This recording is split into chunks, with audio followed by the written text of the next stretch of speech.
આજે જે સંકલન મિટિંગમાં અહીંયા કોર્પોરેશન લેવલમાં થયું છે એમાં ધારાસભ્યશ્રીઓ તરફથી જે પણ ઇસ્યુઝ છે એમની વિસ્તારમાં એ બાબતમાં ચર્ચા પરામર્શ કરી હતી.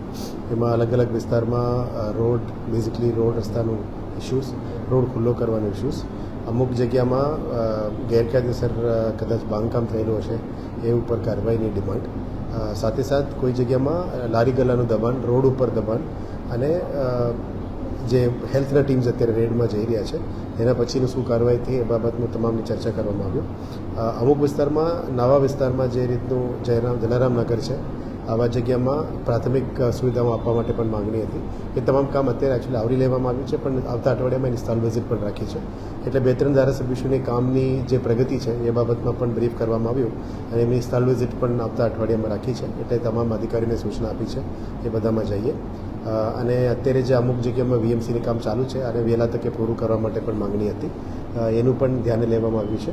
અને ખાસ કરીને એક વિસ્તારમાં તો અલગ અલગ જે રોડ ઉપર દબાણો છે, જે અવરજવર ગાડીઓ માટે મુશ્કેલી પડે છે, એને પણ દૂર કરવા માટે કીધું છે. અમુકની સૂચના એવી છે કે ફૂડ ટીમની રેડ પછી કાર્યવાહી થોડું પ્રોપર કાર્યવાહી થવું જોઈએ. એટલે અમે એક ઓર્ડર પણ અત્યારે કર્યા છે, જેમાં વોર્ડ વાઇઝ ટીમ બનાવી છે. દબાણ હટાવવાની ટીમ, લારી ગલ્લાની સ્ટ્રીટ વેન્ડિંગનું ટીમ, સાથે સાથે ત્યારના હેલ્થના ટીમ, સેનિટરી ઇન્સ્પેક્ટર અને ત્યારના ડી અને ટાઉન પ્લાનિંગ ડિપાર્ટમેન્ટ. આ ઓર્ડરની અમલ કરીને આવતા અઠવાડિયેથી રિવ્યૂ કરવામાં આવશે કે કયા વિસ્તારમાં કયા ટીમ ગયેલી છે, શું કાર્યવાહી કરી છે. રોડ ઉપર અનનેસેસરી દબાણધારકો ના હોવું જોઈએ, કારણ કે રોડમાં ગાડીઓની અવરજવર માટે જ છે અને ત્યાં બિનકાયદેસર દબાણ કરતા હોય એને દૂર કરવા માટે તાત્કાલિક સૂચના પણ આપી છે. સાથે સાથે અમુક વિસ્તારમાં પ્રધાનમંત્રી આવાસની પ્લોટ આપ્યા પછી આ સ્લમ્સને દૂર કરવાનો હોય છે, એમાં થોડું કામ પેન્ડિંગ હોય એને પણ આજે રિવ્યૂ મિટિંગમાં ચર્ચા કરવામાં આવ્યું. સાથે સાથે આવનારા દિવસોમાં આવા વિસ્તારમાં નવા સ્લમ્સ ના ઊભું થાય એના માટે પણ કાળજી રાખવા માટે સૂચના આવેલી હતી. અને અમુક વિસ્તારમાં પ્રધાનમંત્રી આવાસનું ડિમાન્ડ પણ આવી છે. એટલે જેટલા પણ પ્રધાનમંત્રી આવાસ 2.0માં આવરી લેવા માટે આવશે, આવનારા દિવસોમાં લગભગ 20,000 થી 30,000ની પ્લાનિંગ માટે અમે હાથ ધરી દીધી છે. એ તમામ આજે ચર્ચામાં કરવામાં આવ્યું. ઓવરઓલ સંકલનમાં અમુક વિસ્તારની અંદર નાનું મોટું ઇસ્યુઝ છે, એ ઇસ્યુઝને પહેલાં તકે નિરાકરણ કરવા માટે ધારાસભ્યોની ડિમાન્ડ હતી અને અધિકારીઓ તરફથી જે જવાબ આવી છે એ તમામને તાત્કાલિક સ્ટાર્ટ કરવા માટે પણ કીધું છે. એક ધારાસભ્યનું એક બસ રૂટ પણ શરૂ કરવાની ડિમાન્ડ હતી, એ 22 તારીખથી શરૂ કરવાનું પણ આજે નક્કી કરવામાં આવ્યું છે.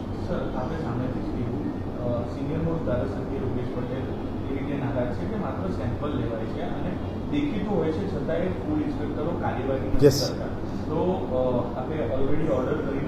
એ ઓર્ડરના અમલમાં લાવવા માટે જ આજે હું રિવ્યૂમાં હેલ્થ ઓફિશિયલ્સ અને સેનિટરી ઓફિશિયલ્સને વાત કરી છે. એટલા માટે આ બોર્ડ વાઇઝ પણ ઓર્ડર કરવામાં આવ્યો. પણ આ ઓર્ડરની અમલીકરણ પૂરું ટકા થવું જોઈએ અને ફૂડ સેમ્પલ્સ ફેલ થતા હોય પછી નેક્સ્ટ કાર્યવાહી શું કરવું જોઈએ એ સેનિટેશનનું ટીમને કરવાનું રહેશે.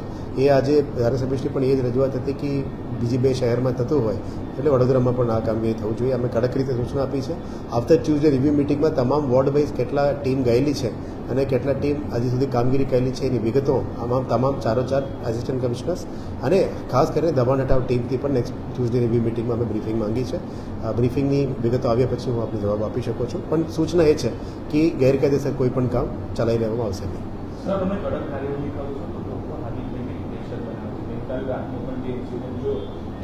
રોડ પર એ લોકો બેસી ગયા, આખો બકરો ઉભો થયો. આજે સવારે પણ એ લોકો નીચે આવીને બેસી ગયા હતા.